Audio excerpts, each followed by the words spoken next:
बढ़ रहे हैं, चाहे वो मतदाता जागरूकता हो पूरे उत्तर प्रदेश में सर्वाधिक अच्छा कैंपेन सर के नेतृत्व में हुआ, चाहे वो मद्यपान निषेध हो, तंबाकू निषेध कार्यक्रम में भी हम लोग जनपद में सर्वश्रेष्ठ रहे हैं। सर को मैं भरोसा दिलाना चाह रहा हूं कि सर जनपद के तमाम सारे लोग जोड़ करके इस यातायात माह को भी सर्वश्रेष्ठ ऊंचाइयों पर पहुंचाएंगे। बड़ी विनम्रता से आज के कार्यक्रम के मुख्य अतिथि महोदय से मैं निवेदन करूंगा कि कृपया अपना पाथी देकर के हम सभी को अभिषेचित करने की कृपा करें।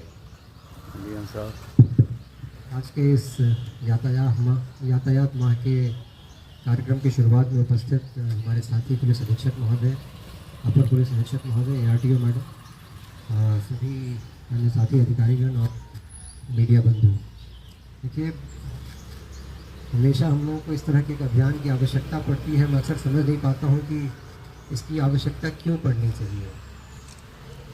मेरे घर में 2 छोटे बच्चे हैं, उनको मैं समझाता रहता हूँ कि यहाँ से मत कूदो, पैर में चोट लग जाएगी। अगर कोई बच्चा बहुत छोटा हो तो समझाना समझ में आता है, लेकिन जो हमारे सामने जो बैठे हुए हैं वो सब लोग अपने आप में एडल्ट्स हैं, सब लोग बुद्धिमान लोग हैं। किसी को कुछ बताने की आवश्यकता नहीं होनी चाहिए, और हर मनुष्य के लिए उसका अपना जीवन जो है वो सबसे ज़्यादा बहुमूल्य होता है।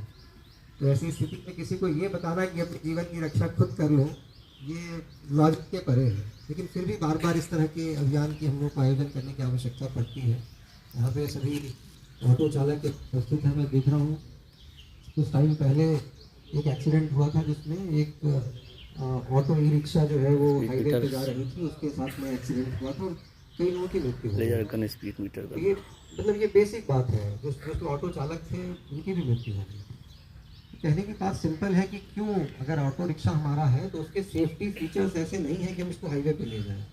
अगर ले जाएंगे, छोटा मोटा भी एक्सीडेंट होगा तो लोगों की जान बचना बहुत कठिन हो जाएगा। उसी एक्सीडेंट में 2 और कार भी इन्वॉल्व थी, लेकिन कार में बैठे हुए किसी भी आदमी को कुछ नहीं हुआ, लेकिन उस एक्सीडेंट में जो ई-रिक्शा में बैठे हुए लोग थे, एक भी आदमी नहीं बच पाया। तो सिंपल सी बात यह है कि जो गाड़ी जिस जगह के लिए बनाई गई है, जैसे हमारे ऑटो रिक्शा हैं या ई-रिक्शा हैं, वो केवल और केवल शहर की परिधि में, जहाँ पे स्पीड लिमिट कम होता है, जहाँ पे इतनी अधिक गति में जाने आने वाली गाड़ियाँ नहीं होती हैं, वहीं के लिए बना है, तो वहीं तक वो सीमित रहनी चाहिए। इस चीज़ के लिए मैं ARTO साहब को भी और हमारे साथ में जो TI साहब हैं उनको भी अनुरोध करूँगा कि इस चीज़ को ढंग से हम लोग देखें, सबको समझाया जाए। ये ज़रूरी नहीं है कि अगर हमारे पास हाथ में ऑटो रिक्शा है, ई-रिक्शा है, तो हम उसको हाईवे तक भी ले जाके दौड़ा दें। अगर आप हाईवे पे ले जाते हैं तो न केवल अपनी ज़िंदगी के साथ आप रिस्क ले रहे हैं, बल्कि आपके साथ में जो लोग बैठे हुए हैं उनकी ज़िंदगी के साथ भी रिस्क ले रहे हैं। ये कोई समझाने की बात नहीं हो सकती, ये खुद हमें समझ में आना चाहिए। अगर हम मोटरसाइकिल चला रहे हैं तो ये क्यों किसी को समझाने की ज़रूरत है कि अगले मोड़ पे अगर मोटरसाइकिल स्लिप होकर गिर जाएगी तो सिर में आप ही के चोट लगनी है, लगेगी कि नहीं लगेगी? लेकिन ये किसी को क्यों बताने की ज़रूरत होनी चाहिए? हर आदमी देख रहा है। आप लोगों की जानकारी में ये बात होनी चाहिए कि हर साल जनपद बाराबंकी में रोड एक्सीडेंट्स में जितनी मृत्यु होती है, पूरे कोरोना पीरियड में 3 साल में उससे कम मृत्यु हुई थी कोरोना के कारण। तो इतनी बड़ी महामारी, 3 साल में जितनी मृत्यु हुई उससे ज़्यादा मृत्यु हर वर्ष केवल रोड एक्सीडेंट में केवल जनपद बाराबंकी में है। और ज़्यादातर रोड एक्सीडेंट्स जो हो रहे हैं जिसमें मृत्यु हो रही है वो सब मोटरसाइकिलों से है, और वही लोग हैं जो बिना हेलमेट के चल रहे हैं। तो ये किसी को बताने की आवश्यकता नहीं होनी चाहिए। हम लोग जब कोरोना का समय था तो सब लोग मास्क लगा के घूमते थे, अगर मास्क नहीं लगाएंगे तो कोरोना से जो है हमें बीमारी हो जाएगी। लेकिन हम जब मोटरसाइकिल लेके चल रहे हैं तो हेलमेट पहनना हम ज़रूरी नहीं समझ रहे हैं, क्योंकि कोरोना से ज़्यादा खतरनाक ये रोड एक्सीडेंट्स हो रहे हैं। ज़्यादा लोग इससे जो है वो पीड़ित हो रहे हैं। मृत्यु छोड़िए, मृत्यु के अलावा जो लोग घायल हो रहे हैं, कई लोगों के जो है वो अपंगताएँ हो जा रही हैं। तो इस तरह के अभियान की आवश्यकता जो हम लोगों को पड़ रही है, उसके पीछे केवल एक ही कारण है, एक लापरवाही और अवेयरनेस की कमी। अगर केवल लोग देख लें कि किस तरह के एक्सीडेंट्स हो रहे हैं, जैसे राज्य सरकार द्वारा इस तरह के अभियान भी चलाए जाते हैं कि बड़े बड़े पोस्टर्स, बैनर्स लगा दिए जाते हैं कि जो रोड एक्सीडेंट्स हुए उन्हीं जगहों पे उन्हीं के फ़ोटोज़ वहाँ लगा दिए जाते हैं।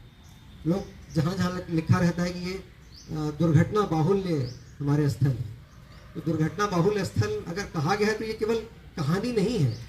उन सब जगहों पे एक्चुअली बहुत बहुत ज़्यादा एक्सीडेंट्स हुए हैं। जैसे अपने यहाँ ये चौपला का तिराहा है, चौपला तिराहे पे सागर इंस्टीट्यूट तक, तिराहे से लेकर सागर इंस्टीट्यूट तक हर साल वहाँ पे 7-8 एक्सीडेंट्स हो रहे हैं और 7-8 लोगों की डेथ्स हो रही हैं।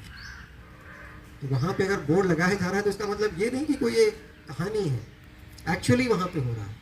अगर हम लोग पिछले 1 साल में जितने डेथ्स हुए उसके फोटो से उठ के हमारे सिर तक आ जाएंगे। जब भी हम चलेंगे तो सीट बेल्ट लगाकर ही हम लोग चलेंगे, और कोई भी हमारे ऑटो चालक, ई रिक्शा चालक जो है वो हाईवे की तरफ अपने आप ही नहीं लेके जाएंगे। वो खुद ही बताएंगे हमको कि भैया आगे जाने में रिस्क है, मत लीजिए रिस्क, यहीं तक हम ले जाएंगे। तो बस यही करने की हमें ज़रूरत है। मैं यहाँ पे जो हमारे सभी अधिकारीगण हैं, हमारे कॉलेजेस के प्रिंसिपल साहब हैं, मैं आप सब लोगों से भी अनुरोध करूँगा, बहुत बड़ी संख्या में जो स्कूल कॉलेज जाने वाले बच्चे हैं वो एक्सीडेंट्स के शिकार हो रहे हैं। कॉलेज से निकले और सीधा हाईवे पर जो है वो फुल स्पीड में चले जा रहे हैं और ऐसे टर्न लेते हैं जैसे कि पूरा रोड खाली पड़ा हुआ हो, और दूसरी तरफ से गाड़ी आती है और लेके जो है बच्चों को पीटने लगे।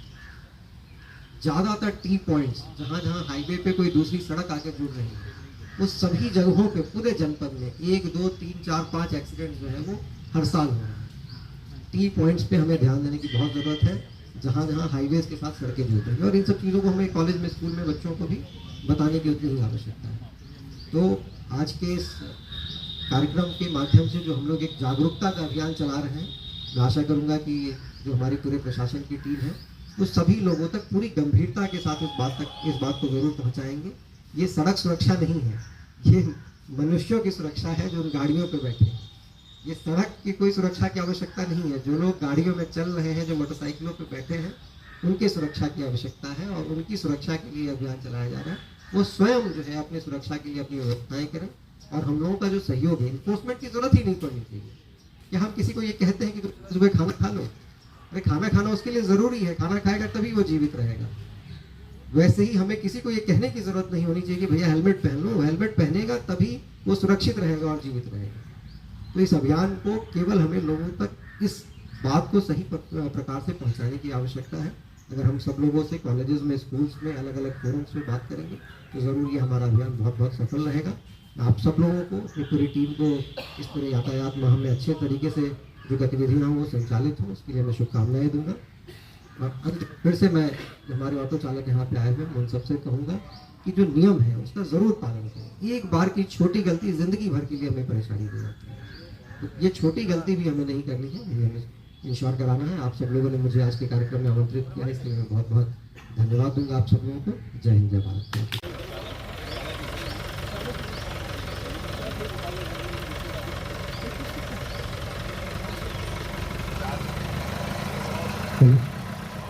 चार पहिया चलाते सीट को चलाते समय हेलमेट का प्रयोग करें। इसके साथ आप देखिए सीट बेल्ट लगा करके हमारे भार वाहन गाड़ी को लेके जाते हुए यातायात माह का संदेश दे रहे हैं। और इस अवसर पर हमारे जिलाधिकारी महोदय, पुलिस अधीक्षक महोदय, अपर पुलिस अधीक्षक महोदय, ARTO प्रशासन मैडम, सभी लोग उपस्थित हैं।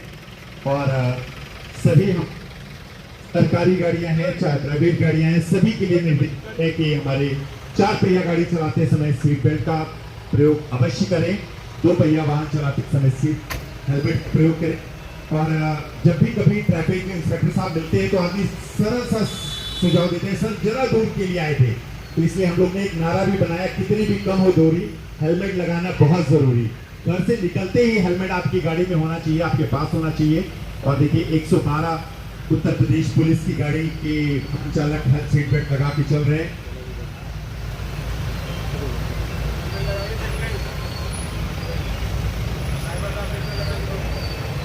देखिए हेलमेट का प्रयोग हो रहा है, और तख्ती पर संदेश दे करके कि ओवर स्पीडिंग नहीं करनी है, ड्रिंक एंड ड्राइव नहीं करनी है, सड़क सवारी और सवार तीनों का ध्यान रखना है।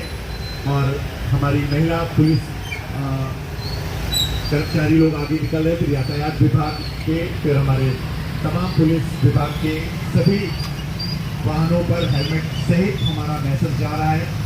और इस का शुभारंभ यातायात माह के इस अवसर पर एक भव्य यादगार रैली को रवाना किया जिलाधिकारी महोदय और पुलिस अधीक्षक महोदय जी ने। शुभारंभ हुआ, क्या कुछ संदेश देना चाहेंगे? आज पुलिस लाइन से DM साहब द्वारा यातायात माह का हरी झंडी दिखा करके शुभारंभ किया गया। और आप जैसा कि जानते हैं पर्पज़ इसके पीछे का यही है लोगों का जो जीवन है वो बहुत महत्वपूर्ण है। जब वो घर से निकले सड़क पे तो जो भी यातायात नियमों का है उसका पालन करें। हमें जो उपकरण है उसका ठीक से उपयोग करें, हेलमेट धारण करें, जो सीट बेल्ट है उसको धारण करें। और जब सड़क पे आए तो हम एक चीज़ का और ध्यान रखें कि हमारे किसी भी तरह की ऐसी कोई ड्राइविंग न करें जिससे दूसरों को असुविधा हो, ऐसी कोई पार्किंग न करें जिससे जाम की स्थिति उत्पन्न हो। इन्हीं सब बातों को लेकर कि जागरूकता का ये माह इसलिए भी मनाया जाता है कि आने वाले दिनों में और थोड़ी फॉग होगा सड़कों पे, जाड़ा का मौसम होगा, दुर्घटनाओं की संभावनाएं बढ़ जाती हैं। इसको दृष्टिगत रखते हुए इस माह का आयोजन किया गया। मैम आज यातायात माह का शुभारंभ किया गया है, क्या कुछ कहेंगे? शासन के निर्देश पर पूरा ये नवंबर माह यातायात नियमों का पालन करने के लिए लोगों को जागरूक करने के लिए बनाया जाता है। इससे पूर्व हम लोगों ने सड़क सुरक्षा पखवाड़ा मनाया था और फिर जनवरी मंथ में भी दोबारा इसको मनाया जाएगा। साल भर में कई बार हम लोग यातायात माह और पखवाड़ा और सप्ताह मनाते हैं। इसका इन सभी कार्यक्रमों का एक ही उद्देश्य है कि लोग जो सड़क पर चलते हैं, सड़क के जो नियम हैं उनका पालन करें। हम लोग इन्फोर्समेंट लगातार करते हैं, लेकिन बीच में ये प्रोग्राम इसलिए किए जाते हैं कि जागरूकता करके हम ज़्यादा लोगों तक पहुंच सकते हैं और अपनी बात ज़्यादा लोगों तक पहुंचा सकते हैं। इन्फोर्समेंट हम करते हैं तो सिर्फ उस व्यक्ति के खिलाफ करते हैं और एक आदमी तक ये बात पहुंचती है, लेकिन जागरूकता से हम एक साथ कई पूरे जनसमूह को ये संदेश देते हैं और उसका एक ही उद्देश्य है कि सड़क दुर्घटनाओं को हम काफ़ी कम कर पाएँ। ये अभियान कब तक चलेगा? ये पूरा नवंबर माह में ये अभियान चलाया जाएगा, जिसमें तरह तरह के प्रवर्तन कार्रवाइयाँ भी होंगी और स्कूल कॉलेजेस में जाकर बच्चों को भी जो अभी 18 साल के हुए हैं, जो वाहन चलाने के लिए भी तैयार हुए हैं और लाइसेंस प्राप्त करने की योग्य हो गए, इन सभी लोगों को जागरूक किया जाएगा और बच्चों के माध्यम से उनके अभिभावकों को भी जागरूक किया जाएगा। गुड समैरिटन बनने के लिए कोई मोटिवेटिव? जी गुड समारिटन एक बहुत अच्छी योजना है शासन की। इसमें ये कि यदि बहुत सारी सतर्कता बरतने के बावजूद कोई दुर्घटना हो जाती है तो उसमें अगर पहले 1 घंटे में हम घायलों को अस्पताल तक पहुंचा लेते हैं तो उनकी जान बच जाती है। ऐसा करने वाले चाहे आप 112 पे फ़ोन कर दें या उन्हें अस्पताल पहुंचा दें, ऐसा जो व्यक्ति करता है उसको गुड समारिटन कहते हैं। उसके लिए सरकार 5000 का पुरस्कार भी उनको प्रोत्साहन राशि के रूप में देती है। तो ये एक अच्छी पहल है। ये देख पा रहा हूँ एक ही अवार्डी यहाँ पे आए हुए हैं, तो उसके लिए क्या अवेयरनेस प्रोग्राम? ये अवेयरनेस लगातार जिलाधिकारी महोदय के निर्देश पर लगातार इनको अस्पतालों में और सभी हॉस्पिटल्स को सीएमओ सर के माध्यम से मैसेज है कि ऐसे जो भी हैं उनका रिकॉर्ड रखा जाए और जल्दी हम लोग इसकी मीटिंग करके सर के निर्देश पर इसको हम लोग सूची, एक अच्छी खासी सूची हम लोग उनको प्राप्त कराएंगे।